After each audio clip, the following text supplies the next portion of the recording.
Ang kwentong ito ay hango sa totoong buhay. Mula ito sa isa nating kabayan na itago na lang natin sa pangalang Berhel. Walang eksaktong taon, probinsya ng Sorsogon. Hoy kayong lahat! Wala sino man sa inyo makakalampas sa linyang to. Ang sumubok, siguradong mamamatay. Ay naku naman Berhel! Kausap mo na naman yung mga alaga mong kambing! Ay, Manong Baldo, kayo po pala yan. Wala po kasi kung mapaglibangan dito eh. Wala ring makausap. Nakakabagot talaga kapag nagpapastol ng mga kambing eh.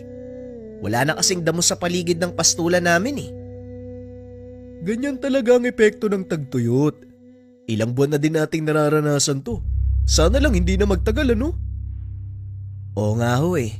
Kawawa na yung mga magsasaka at mga alagang hayop. Ay naku, wala na tayong magagawa. Patuloy ang pagbabago ng mundo, iho. O siya, napadaan lang ako. Tatawid kami ngayon sa kabilang ibayo eh. Doon kami mamimili. Mas sariwa ang isda at gulay doon, mura pa. O sige po Manong, baka sa susunod na linggo na ako tumawid. Medyo abala po kami ni tatay sa mga gawain dito sa pastulan eh. Isang pangkaraniwang binatang nakatira sa maliit na baryo itong si Berhel. Ang pangunahing pinagkukunan ng hanap buhay, pag-aalaga ng hayop, ipinagbibili ang mga ito sa katayan sa bayan. Maraming parokyano ang ama ni Berhel sa kabilang bayan. Dahil na din sila ang may pinakamagandang uri ng karne ng kambing sa merkado. Tuwing tag-araw, dinadala ni Berhel ang mga kambing sa pastulang malapit sa ilog at doon hinahayaang kumain ang mga kambing ng sariwang damo. Sa tuwing tag-ulan, ibinabalik niya ito sa kanilang sariling pastulan dahil yon ang panahon kung saan sila nag-iipon ng gatas na ginagawang kesong puti. Si Berhel din ang naghahatid ng mga ginagawang keso sa bayan para ibenta.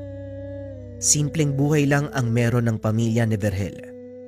Kaso nga lang, isang sakuna ang nagpabago nito. Natapos ng balutin ng nanay mo mga dadalhin sa bayan. Lumakad ka na pagkatapos mong kumain. Para hindi ka gawlin sa oras. Kailangan makabalik ka na bago magdilim. Delikadong maglakad kapag gabi. Wika namang Estong. Oo tay, hindi na rin siguro ko kakain. Nagkape naman na ako eh. Magbabaon na lang siguro ako ng kakanin. Tugon ng binata. Isinakay nito sa kabayo ang mga dalang keso. Tumuloy na papuntang bayan. Kagading naubos ang kanyang paninda, kaya mabilis siyang nakauwi ng tahanan. Habang naglalakbay, nakasalubong nito ang tatlong kalalakian. Paika-ikang naglalakad. Huminto ang binata upang tanungin ang mga ito. Maulang galang na po. Ano pong nangyari sa inyo? May maitutulong po ba ako? Tanong ni Berhel.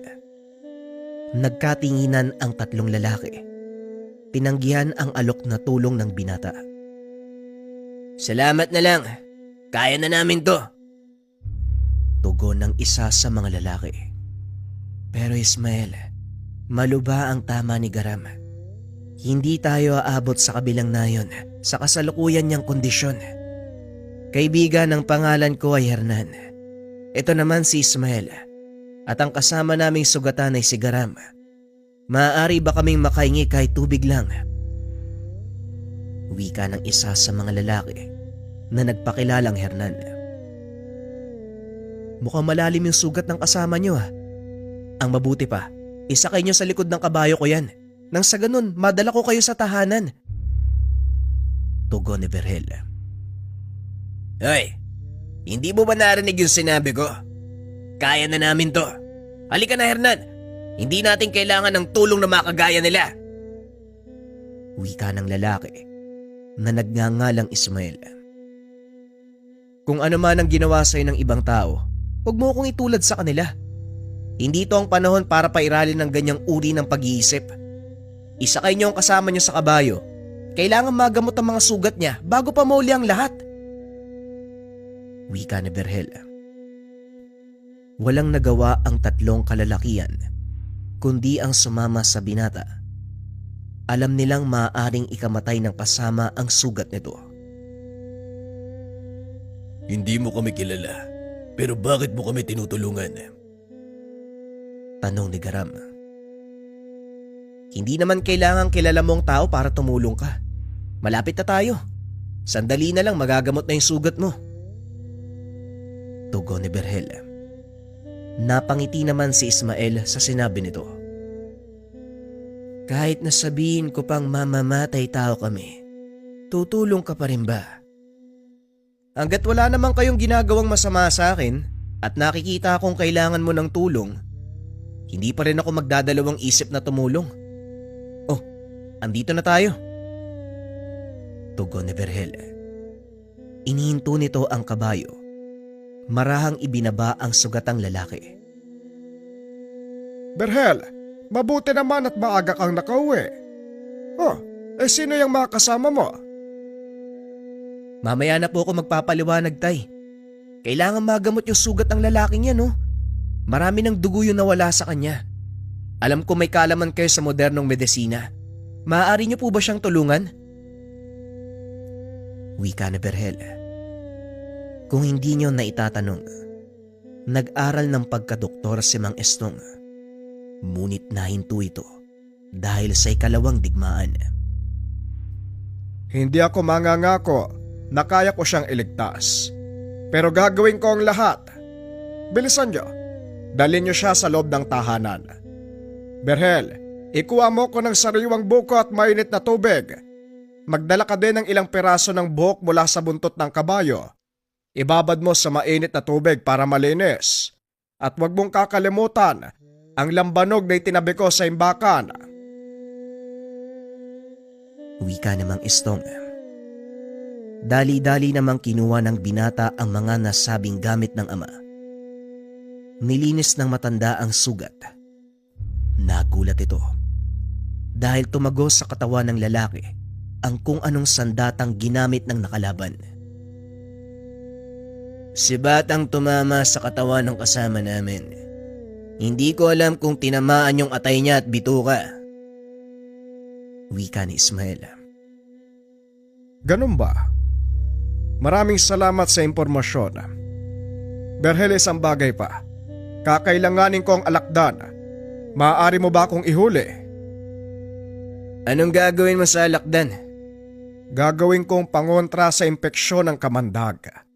Kakailanganin ko rin ng linta para naman masipsip ang dugong namuo sa paligid ng sugat. Komplikado ang kondisyon ng kasama nyo.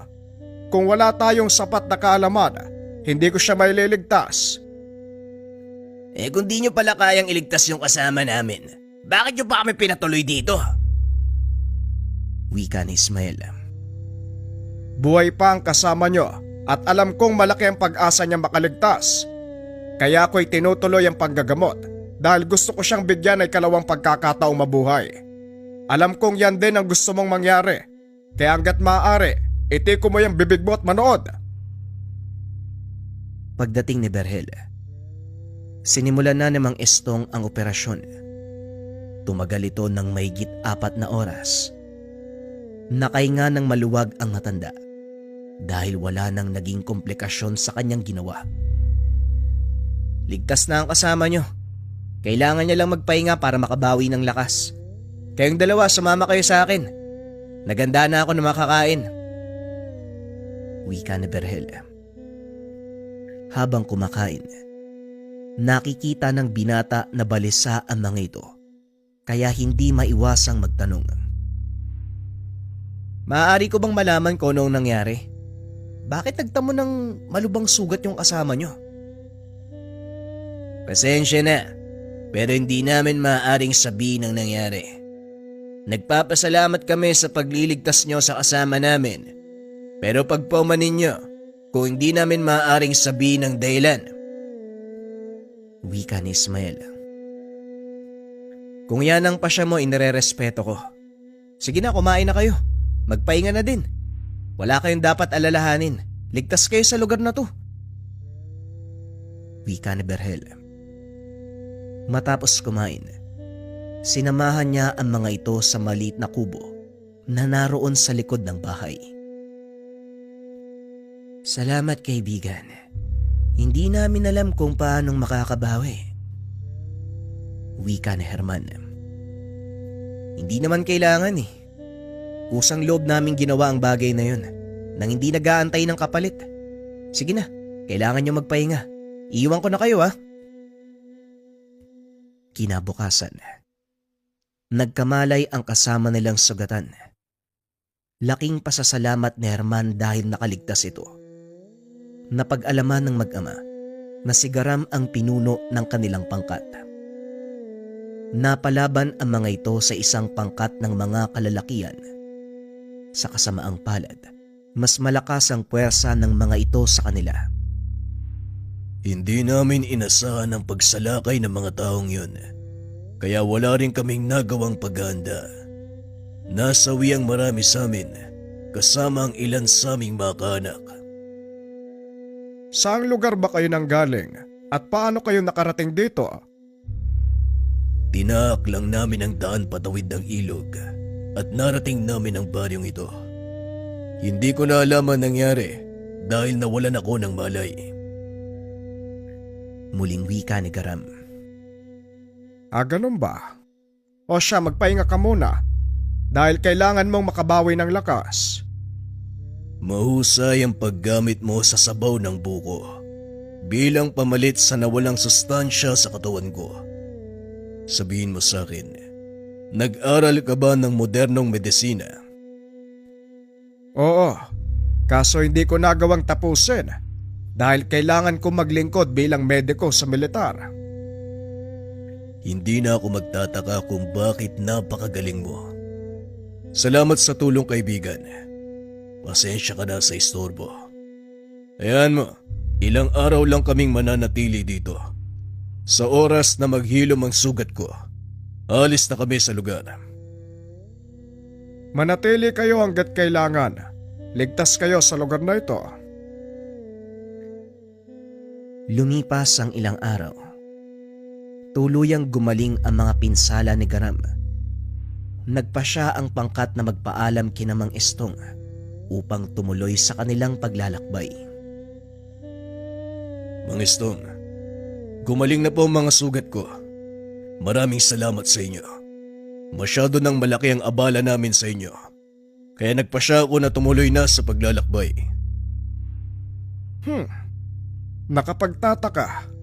Ang bilis ng paghilom ng sugat mo, Garam. Tago sa katawan mo ang pinsala, pero parang galos lang ang natamo mo. Ganun po talaga ang pangangatawan ko, Manong. Mabilis gumaling ang mga sugat ko.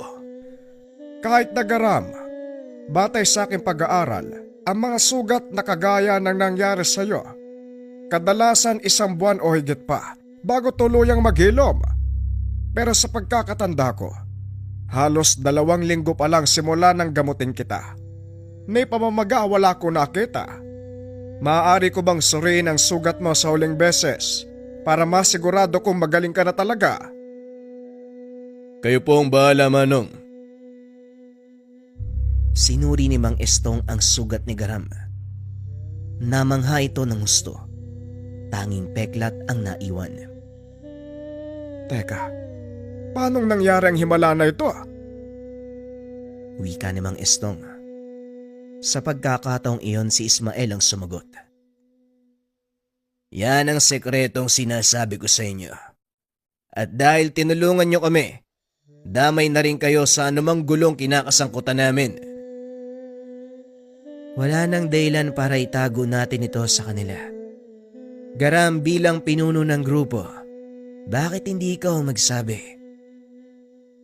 Tama ang mga kasama ko, Manong. Pasensya na. Hindi po namin sinasadyang madamay kayo sa gulo. Ang totoo, hindi po kami normal na mga tao. Mga aswang po kami na kung tawagin ay gabunan. Nanlaki ang mga mata ni Mang Estong sa narinig. Bagaman nakaramdam ng takot, hinayaan itong ituloy ni Garam ang pagpapaliwanag. Ayon sa Ginoo, mula sila sa isang tribo ng mga aswang sa malayong lalawigan. Napilitang tumakas dahil sa isang taong nagngangalang Arturo. Isang makapangyarihang manggagamot at antingero. Malaki ang galit nito sa mga aswang na kahit ang mga nananahimik na tribo, tinutugis nito at pinapatay. Gabunan, ngayon ko lang narinig ang ganyang uri ng aswang. Ang totoo, wala rin akong alam sa lahi ninyo. Pero nandito na rin tayo. Siguro naman totoo ang sinasabi nyo sa akin. Bakit hindi mo nalang ipaliwanag kung ano talaga kayo?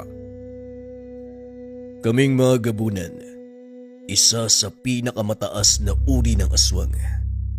Higit kaming mas malakas kaysa sa pangkaraniwan. May kakayahan kaming magpalit ng anyo kahit anong oras naming gustuin. Nagagawa din naming kontrolin ang pagkayok sa laman ng tao, kaya hindi kami umaasa dito bilang pinagkukunan ng lakas. Sa madaling sabi, mga aswang kayo na hindi kumakain ng tao. Kung gayon, bakit kayo hinahabol ng sino nga yon? Si Arturo, isang malakas na manggagamot at manunugis. Sinalakay ng mga aswang ang nayon kung saan siya nakatira. Sa kasamang palad, nasawi ang asawa't anak nito sa nangyaring pagsalakay. Simula ng araw na yun, isinumpa ni Arturo na uubusin niya ang lahat ng lahi ng aswang. Hindi ba sinabi mong kayo ang pinakamalakas na lahi ng aswang? Bakit natalo kayo ng taong yon? May malakas na mutyang tangan si Arturo na nakakapagpahina sa aming kakayahan. Hindi rin namin napagandaan ang pagsalakay niya sa baryo, kaya napahamak ang karamihan sa amin. Kung gayon, ano gagawin niyo? Sa ngayon, iisa lang ang alam ko at makakabuti para sa amin. Ito ay lumayo mula sa taong yun at hanggat maaari iwasan ng mga komprontasyon. Pag-uusap ni Mang Estong at Garam. Ngunit hanggang kailan natin gagawin yon, Garam? Patuloy tayong namumuhay sa takot. Habang panahon ba, tatakas tayo kay Arturo. Alam ko ang gusto mong mangyari.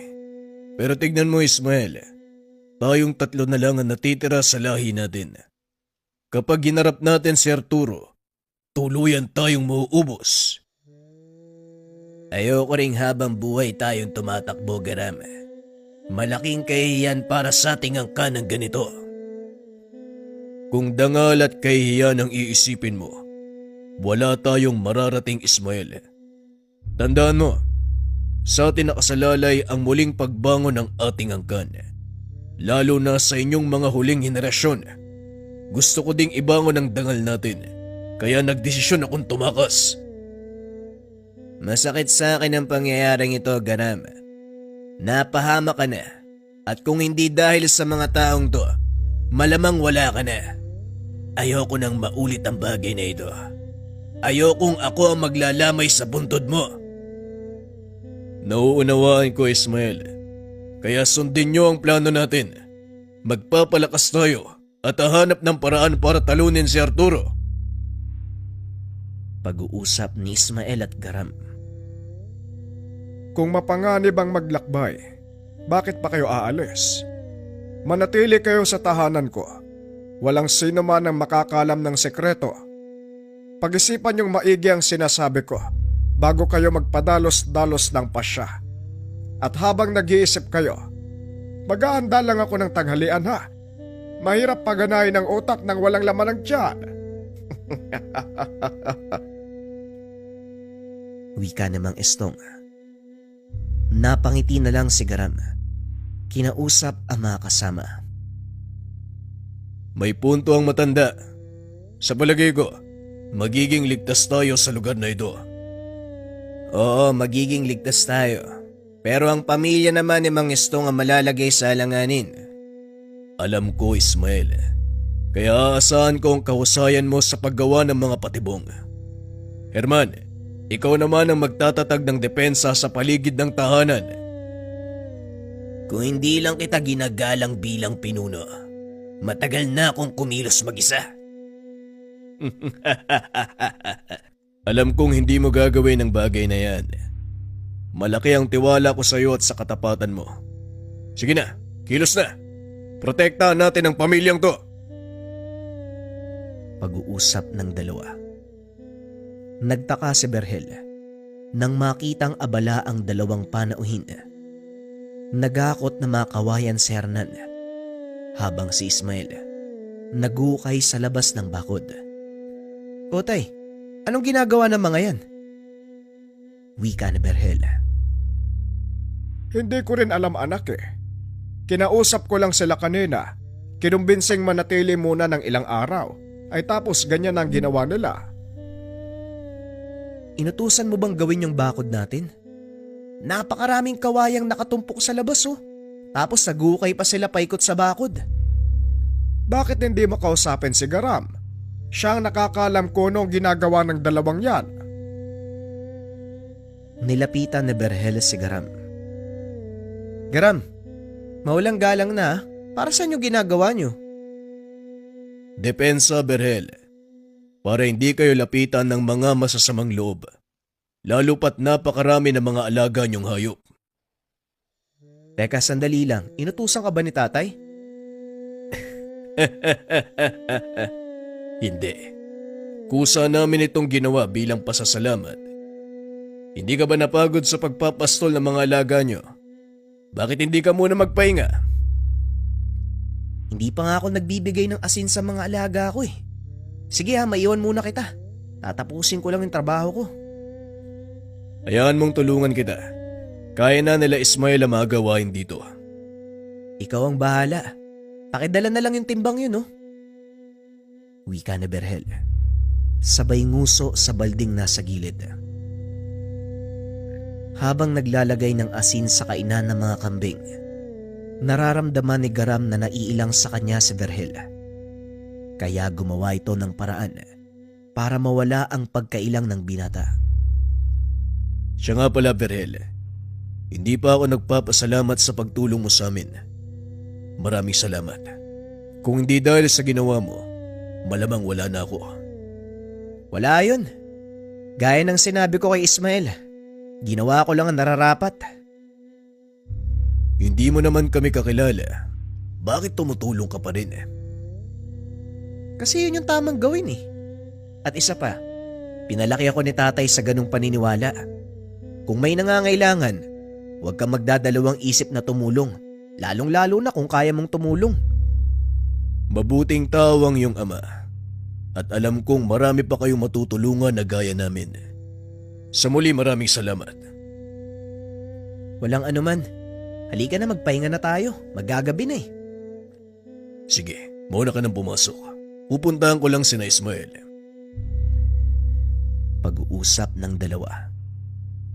Matapos ay naunang pumasok si Berhel. Saka pa lamang naikwento ni Mang Estong ang totoong nangyari. Seryoso ba kayo tayo sa sinasabi nyo? Mga aswang sila. Kung titignan mo, parang ordinaryong tao lang sila, hindi ba? Maging ako nung una, hindi makapaniwala. Pero pinagtagpi-tagpi kong sitwasyon. Simula nang dumating sila, hanggang sa matapos kong gamutin ang sugat ni Garaba. Sasabihin ko sa iyo ang totoo, Berhel. Malubha ang tama ng lalaking yon. Halos kalahati ng kanyang atay ang napinsala, ngunit naghilom ito ng kusa sa loob lamang ng 2 linggo. Wika ni Mang Estong. Napagtanto ni Berhel na tama ang sinabi ng kanyang ama. Hindi ba sila mapanganib, tay? Baka mamaya tayo ang almusalin ng mga yan, ha? Tanong ni Berhel. Lingid sa kalaman ng dalawa. Naririnig ni Garam ang usapan nila. Huwag kang mag-alala, Berhel. Hindi kami kumakain ng laman ng tao, lalo na kung amoy kambing.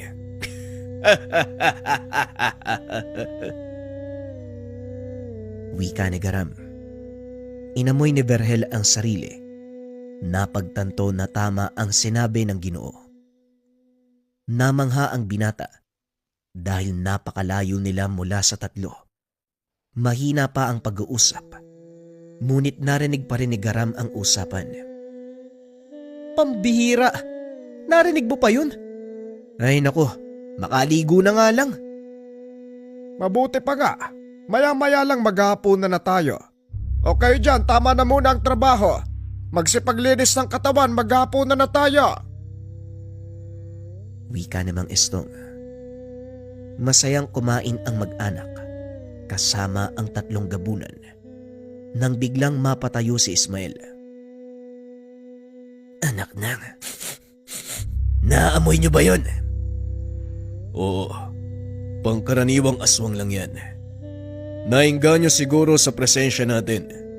Hayaan mo na, sa oras na mapagtanto ng aswang na yan kung ano tayo, kusa din niyang aalis. Yun na nga ang pinupunto ko. Naiengganyo ng presensya natin ang mga pangkaraniwang aswang. Pwedeng gamitin ni Arturo ang mga ito para matuntun tayo. Oo nga no, parang nakalimutan mo yatang maglagay ng sabulag, Hernan. Oo nga pala, pasensya na Garam. Pero bago ko maglagay ng sabulag, kailangan muna nating paalisin o patayin ang aswang na yan. Pag-uusap ng 3. Tahimik lang na nakikinig ang mag-ama. Mabuti na lang, wala si nanay dito. Kung hindi, naku, baka inatake na sa puso yun. Tama ka. Magpasalamat na lang tayo at naroon siya sa Tia Bergie mo. Pag-uusap ng mag-ama. Pinakikiramdaman ng mga ito ang kilos ng nilalang sa labas ng bahay. Ayon kay Hernan, nagpapalipat-lipat ito ng posisyon. Dumadapo ito sa kanilang bubong. Ginamit ni Ismael ang pagkakataon para mahuli ito. Biglang lumagapak sa labas ng tahanan. Dali-daling tumayo si Namang Estong upang tignan kung ano ang nangyayari. Tumambad sa matanda ang isang lalaking nakadapa. Huwag kang lalapit, tay. Baka buhay pa yan. Buhay pa siya. Hindi lang makakilos dahil sa ginawa ni Herman. Sige na Ismael, tapusin mo na ang aswang na yan. Herman, maglagay ka na ng sabulag nang makapagpahinga tayo na maayos. Habang ginagawa nila Ismael at Hernan ang inutos ni Garam, ipinaliwanag naman nito ang dahilan kung bakit sila nasusundan ng mga ordinaryong aswang. Ayon sa Ginoo, nakakainganyo para sa pangkaraniwang mga aswang ang kanilang aura dahil nahahalin tulad ito sa enerhiyang inilalabas ng mga mutya. Mula ito sa kalikasan. Dagdag pa ni Garam, nangungulekta din ng iba't ibang mutya ang mga pangkaraniwang aswang para palakasin ang kanilang kapangyarihan. Maya-maya pa, nagawa ng patayin ni Ismael ang nilalang. Natapos na din si Herman sa paglalagay ng sabulag. Pumasok na ang mga ito sa tahanan upang makapagpahinga. Kinabukasan, maagang nagising si Vergel upang ipastol ang kanilang mga kambing. Sinamahan naman ito ni Garam dahil wala na rin silang gagawin ng araw na yon. Hayaan mong samahan kita, Vergel. Kahit papano, marunong din naman ako magpastol ng kambing. Marami din akong alaga nung nasa nayon pa kami. Dahil ito ang pinagkukunan namin ng pagkain. Sa halip na pumatay ng tao, pinili naming mag-alaga ng hayop gaya ng baka at kambing. Wika ni Garam. O sige, kung yan ang gusto mo, tara. Samahan mo ako. Tugon ni Vergel. Habang naglalakad ang mga ito papunta sa pastulan, nakaramdam si Garam ng kakaibang presensya sa paligid. Alam nitong nakataas ang depensang inilagay ni Hernan, kaya kampante siyang hindi lalapit ang anumang nilalang na umaaligid doon sa lugar. Minabuti nitong wag ipaalam kay Vergel dahil matataranta ang binata at maaaring maging sanhi pa ito ng sakuna. Lalo pa, bangina ang gilid ng kanilang nilalakaran. Tignan mo yung mga kambing, Garam. Ang galing nilang umakyat kahit sa pinakamatarik na bangin, di ba? Sana lang kaya kong gawin yan. Para sa aming mga aswang, Simple lang ang mga ganyang gawain dahil sanay ang aming katawan sa pinakamahirap na kondisyon, lalo na kung nakikipaglaban. Tugon ni Garam. Matapos ay tinakbo nito paitaas ang halos patayong gilid ng bangin. Nanlaki ang mga mata ni Vergel dahil sa ipinakitang kakayahan ng Ginoo. Paano mong ginawa yan? Pwede ba akong turuan? Oo naman. Kailangan mo lang palakasin ang mga binti at sanayin ang baga mo sa tamang paghinga. Yon ang susi para maabot ng katawan mo ang buong potensyal. Tugon ni Garam. Habang naglalakad ito pababa ng bangin na parang namamasya lang sa parke. Nabanggit nga ni tatay na ang gumagana lang daw sa katawan ng tao 45% ng kabuuang potensyal. May mga taong nararating ang 100% sa tulong ng modernong medisina. Pero sa natural na pamamaraan, hindi ako sigurado. Maniwala ka man o hindi, Vergel, si Arturo, ang taong tumutugis sa amin, nagawa niyang ilabas ang 100% na potensyal ng sariling katawan. Ito ang dahilan kung bakit natalo niya maging ang aking ama na pinuno ng aming tribo. Nakakatakot ang taong yon dahil maliban sa purong lakas sa taglay, meron din siyang kakaibang kakayahan sa pagpapagana ng mga dasal. Kung ganun, nakakatakot talaga yung taong yun . Paano nyo tatalunin yun? May paraan, pero hindi mo magugustuhan. Ipinagbabawal ito ng aming angkan. Kung ito lang ang paraan para manalo kayo sa laban sa Arturo na yun, bakit ipagbabawal? Para naman sa ikabubuti nyo yun, di ba? Tama ka. Pero may mga bagay na kailangang isaalang-alang. Dahil hindi lang naman kami ang maapektuhan kung sakali, kundi maging ang mga taong nakapaligid sa amin.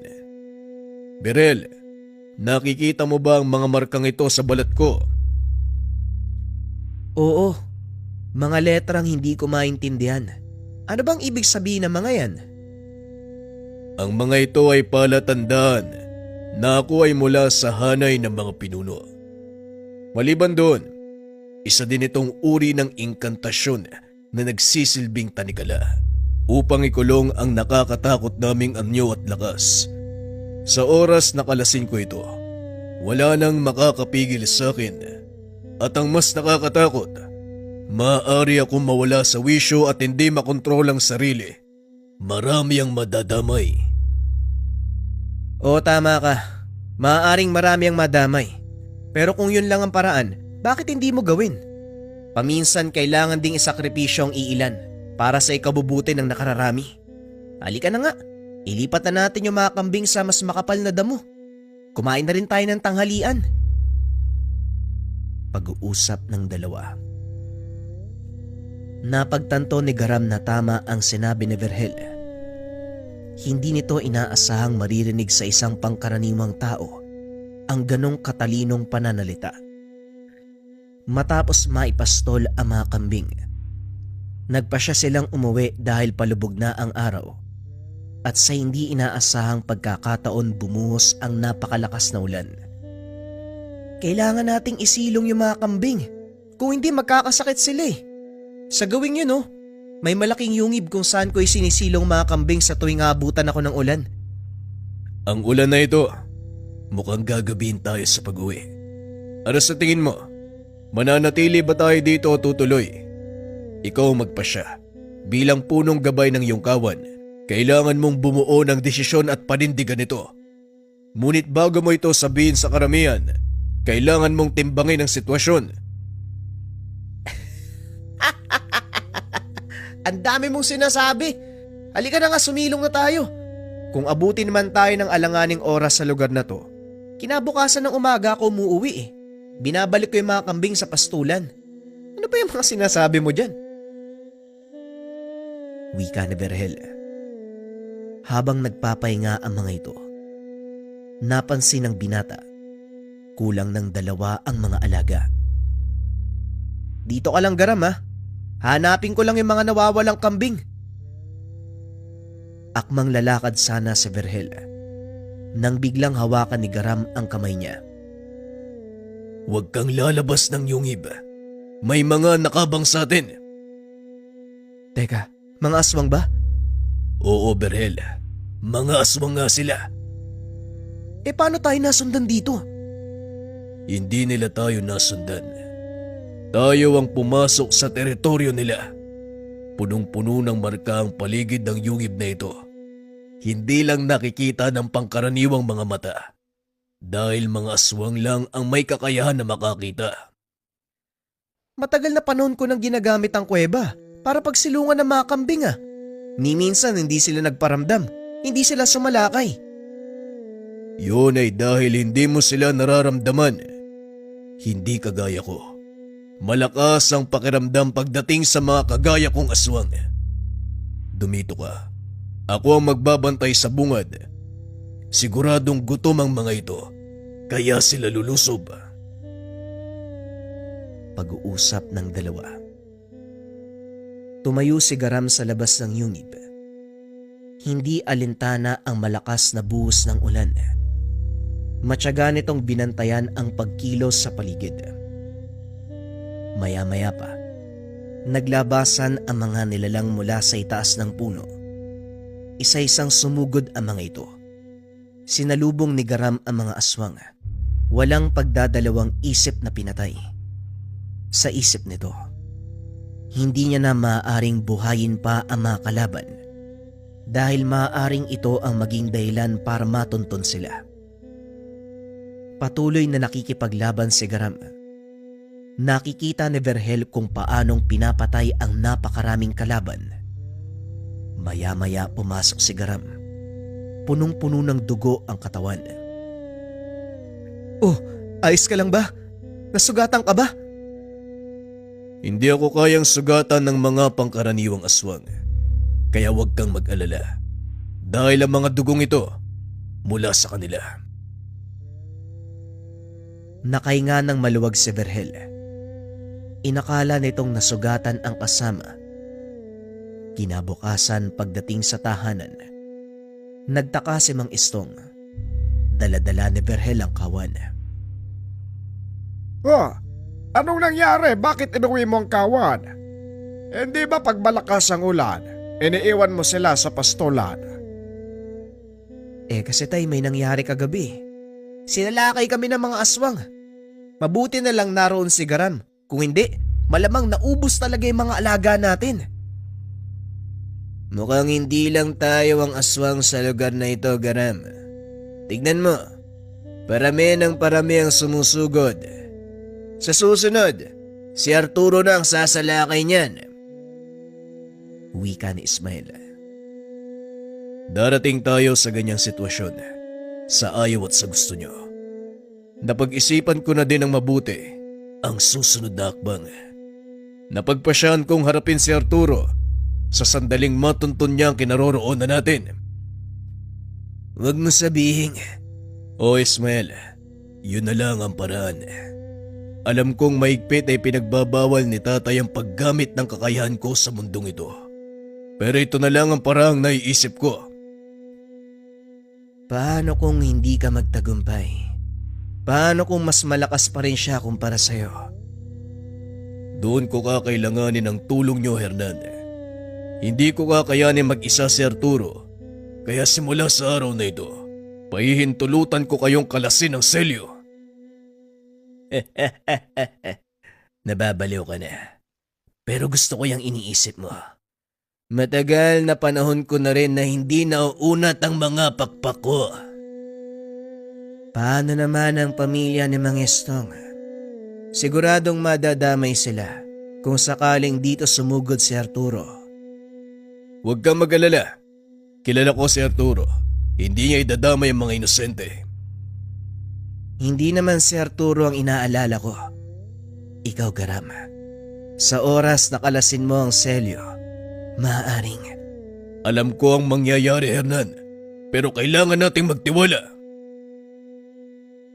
Pag-uusap ng tatlo. Matapos ay umalis si Garam upang linisin ang dugo sa kanyang mga braso. Hindi niyo talaga magugustuhan ang pagbabagong anyo ni Garam. Siya ang pinaka nakakatakot na nilalang na nakita ko. Wika ni Ismael. Ipinagpatuloy nito ang pagsisibak ng kahoy. Samantalang si Hernan, kinuha ang balde upang mag-igib ng tubig sa balon. Lumipas ang ilang araw. Wala namang nangyaring kakaiba. Ngunit hindi nagpakampante ang grupo ni Garam. Hanggang isang hapon, masayang nag-iinuman ang tatlo kasama ang mag-ama. May napadaang tao. May inabot na sulat kay Mang Estong. Nakita ni Berhel kung paanong namutla ang matanda. Umalis ang lalaki habang nakatingin ng nakakaloko sa tatlong nakatalikod. Anong nangyari, Tay? Bakit parang nakakita ka ng multo? Totoo, Berhel. Dahil narito na ang inaantay nila Garam. Mukhang natuntun kayo ni Arturo. Wika ni Mang Estong habang inaabot ang sulat kay Garam. Tama kayo, Manong. Ito nga ang sulat na ibinibigay ni Arturo sa mga aswang bago niya patayin. Nakatanggap ng ganito ang tatay ko bago kami salakayin. Inakala niyang banta lang ito ng mga taong walang magawa, kaya hindi masyadong binigyan ng pansin. Nagulat kami isang gabi nang biglang may sumalakay. Isang iglap, walang natira, ni isa sa aming mga kanayon. Kung ganon, magsipaganda na tayo. Anumang oras maaaring dumating ang Arturo na yon. Hernan, alam mo na kung ano ang gagawin. Oo, Mang Estong. Sumunod po kayo sa akin. Wika ni Hernan. Ngunit nagpaiwan si Berhel. Dito lang ako, Tay. Gusto ko makita kung paanong talunin ni Garam ang Arturo na yon. Masyadong delikado, Berhel. Ang mabuti pa sumama ka na kay Hernan. Mas ligtas kayo sa ginawa niyang depensa. Wika ni Garam. Ngunit napakatigas ng ulo ni Berhel. Nagpumilit itong manatili upang makita ang aktwal na laban. Hayaan mo akong manatili, Garam. Ako nang bahala sa sarili ko. May tiwala naman ako sa iyo eh. Hayaan mo siya, Garam. Basta wag ka lang haharang sa dadaanan namin. Wika ni Ismael. Huwag kang mag-alala. Hindi ako magiging pabigat. Napailing na lang si Garam. Dahil alam niya, kahit pagbawalan ang binata, maghahanap pa din ito ng paraan. Unti-unti nang dumidilim ang paligid. Nararamdaman ni Garam ang napakabigat na enerhiyang paparating. Narito na si Arturo. Ismael, Hernan, alam kong natatakot kayo. May pagdadalawang isip. Alam ko rin na walang masama sa pagtakbo. Pero hindi natin gagawin ang bagay na yan ngayon. Sa pagkakataong ito, haharapin natin ang kalaban. Magsipaganda na kayo. Nararamdaman kong malapit na si Arturo. Tumayo ang tatlo sa harapan ng tahanan ni Mang Estong habang inaantay ang pagdating ng kalaban. Laking pagtataka ni Garam dahil hindi naman si Arturo ang dumating, kung hindi ilang kalalakihan na may hawak na itak. Ramdam pa rin na magabunan ang enerhiya nito sa paligid, ngunit hindi nila nakikita si Arturo. Mga manunugis lang ang mga ito, Garam. Nasaan si Arturo? Nasa paligid lang ang tao na yan. Ginagamit niyang diversyon ng mga manunugis para guluhin tayo. Ismael, ikaw ang bahala sa kanila. Hernan, tignan mo ang himpapawid. Hanapin si Arturo. Maliwanag, Garam. Biglang tumalon ng napakataas si Hernan. Ibinuka ang nakatago nitong pakpak. Pinuntahan ni Ismael ang mga manunugis. Sinugod ito ng mga kalaban na walang alam kung ano ang taglay nitong kapangyarihan. Nakita din ni Berhel kung paanong mawala ang Ginoo. Hinanap ito ng mga manunugis. Laking gulat dahil isa-isang nagtumbahan. Mukhang nagkamali kayo ng kinalaban. Ano? Kaya pa ba? Wika ni Ismael habang hawak-hawak sa leeg ang isa sa mga kalaban. Nagmakaawa ito na huwag siyang patayin. Ngunit hindi nakikinig si Ismael. Binali nito ang leeg ng manunugis. Matapos ay hinagis ito sa paanan ni Garam. Mukhang nauto ni Arturo ang mga ito. Nararamdaman ko pa rin siya sa paligid, pero hindi ko makita ang kinaroroonan niya. Wika ni Garam. Napatingala si Ismael. Nakitang paikot-ikot si Hernan sa himpapawid. Maya-maya pa bumulusok ito pa ibaba. Dali-daling tumakbo si Garam para saluin ito. Nasa kanluran si Arturo. Humanda kayo. Papunta na siya dito. Wika ni Hernan. Napalingon si Vergel sa itinuro nitong direksyon. Nakita ang isang matandang lalaking may hawak na tungkod. Tignan mo nga naman. Dito lang kayo nagtatago. Alam nyo bang ilang araw ako nagpaikot-ikot sa baryong ito? Wika ni Arturo habang palapit sa kanila. Nananahimik na kami, Arturo. Hanggat maaari, ayaw namin ng gulo. Pasensya na. Pero may isa kong mithiin. At yon ay ubusin ang lahat ng aswang sa mundong ito.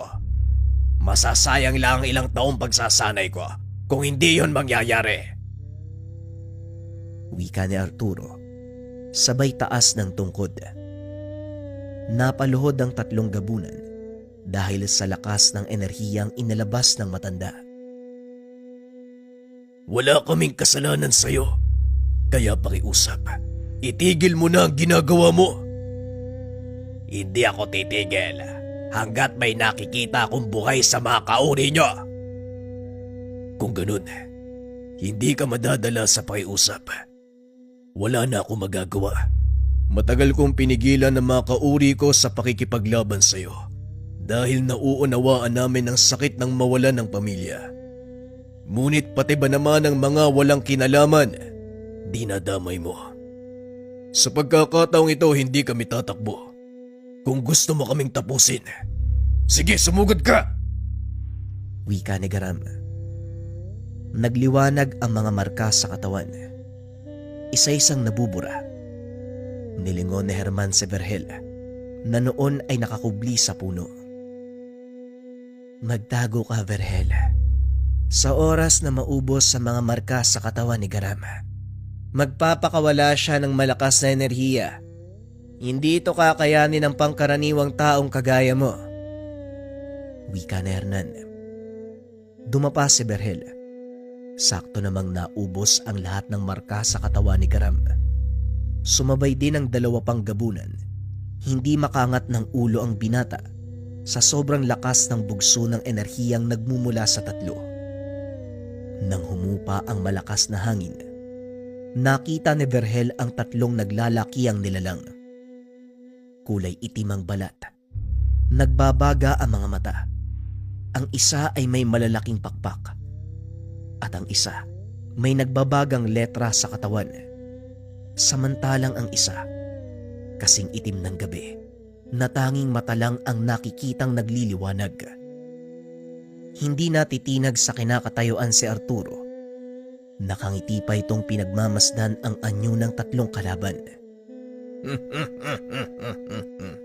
Ngayon mas nagkaroon ako ng dahilan upang tapusin kayo. Wika ni Arturo. Ikinumpas ang hawak na tungkod. Tila may mga patalim na lumalabas mula dito. Nagkandaputol ang mga sanga ng puno, maging ang haligi ng tahanan nila Mang Istong. Nilukob ng isa sa mga gabunan ang kanyang pakpak upang protektahan ang mga kasama. Matapos ang pag-atake ng matanda, sumugod naman si Garam. Sinalubong ni Arturo ang suntok nito sa pamamagitan ng hawak na tungkod. Nagdulot ng malakas na bugso ng enerhiya ang pagbabanggaan ng dalawa. Sumunod naman sa pagsalakay sina Hernan at Ismael. Pinagtutulungan ng mga ito ang matanda Ngunit tila hindi ito nakakaramdam. Yan na ba ang pinagmamalaki nyo? Mukhang hindi ako gaganahan sa ganyan. Wika ni Arturo. Muli nitong itinaas ang tungkod. Nag-usal ng dasal. Alam ni Garam ang ataking iyon dahil ito ang ginamit ng matanda nung una silang magkaharap. Hernan, protektahan mo si Berhel. Wika ni Garam. Dali-daling ibinuka ni Hernan ang pakpak. Biglang nagliwanag ang kalangitan. Bumulusok pa ibaba ang sibat na gawa sa liwanag. Sa kumpas ng tuhod ni Arturo, nagliparan ang mga ito papunta sa 3 gabunan.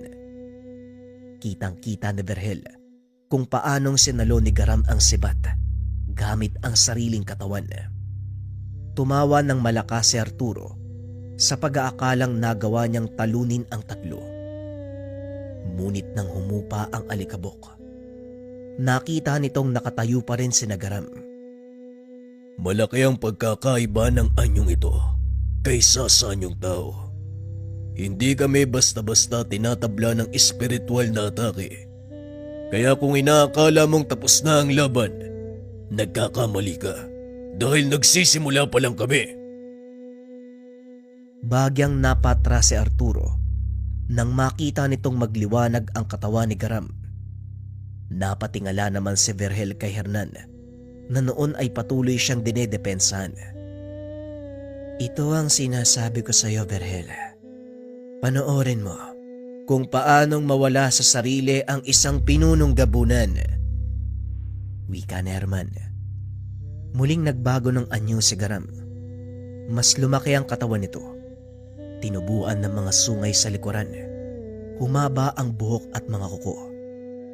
Nanlaki ang mga mata ni Arturo dahil maging siya, hindi inasahang may ganitong anyo ang kalaban. Sinubukan nitong sugurin si Garam, ngunit hindi pa man ito nakakalapit. Nadurog na ang hawak nitong tungkod. Mukhang nagkamali ako sa paglaban sa inyo. Pero gayunpaman, hindi ako nagsisisi dahil nagawa kong ubusin ang karamihan sa inyo. Kaya ngayon, pagbabayaran mo ang lahat ng kasalanan mo. Wika ni Ismael. Itinaas ni Garam ang kanyang kamay. Hinampas si Arturo. Sinalo ito ng matanda. Ngunit napalood siya sa lakas ng gabunan. Nagpatuloy ang ganong tagpo hanggang sa tuluyang bumigay ang katawan ni Arturo. Nang iangat ni Garam ang kanyang kamay, halos hindi na makilala ang matanda. Tinignan ni Berhel si Garam. Hindi na nito makilala ang kaibigan. Dali-daling tumayo si Berhel. Pinuntahan ang nagwawalang gabunan. Berhel, huwag kang lalapit. Mapapahama ka. Wika ni Hernan. Ngunit huli na. Nakatayo na ang binata sa harapan ni Garam. Alam ko naririnig mo ko, Garam. Isipin mo ang pinagsamahan natin. Hindi ikaw ang halimaw na yan. Hindi ikaw yung halimaw na nakatayo sa harapan ko. Wika ni Berhel. Natigilan si Garam. Tinignan ng binata. Itinaas nito ang kamay.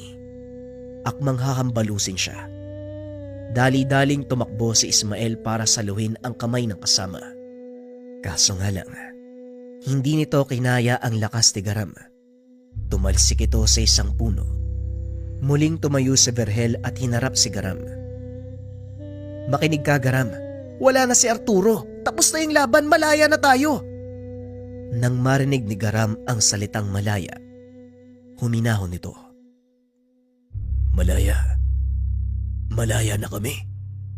Oo, Garam. Malaya na kayo kaya tama na. Wala ka nang dapat ikagalit. Huminahon ka. Bumalik ka sa dating ikaw. Napalood si Garam. Hinawakan ng ulo. Napasigaw ito at unti-unting bumalik sa dati ang katawan. Nawalan ng malay ang Ginoo. Dali-dali siyang sinalo ni Berhel. Magpahinga ka, Garam. Nagbunga ang pakikipaglaban mo. Sa wakas, malaya na kayo mabubuhay ng walang kinakatakutan. Matapos ang labang iyon, unti-unting nagbalik sa dati ang lahat. Tignan mo si Garam. Mukhang nagbalik na ang dating sigla ng pinuno natin. Masaya ako. Nanalo tayo sa laban. O paano yan? Ano nang plano nyo? Tanong ni Vergel. Siguro kung hindi naman kalabisan, gusto naming malatili dito sa inyo. Hahanapin ang katawan kong pagsisibak ng kahoy. Ako din eh.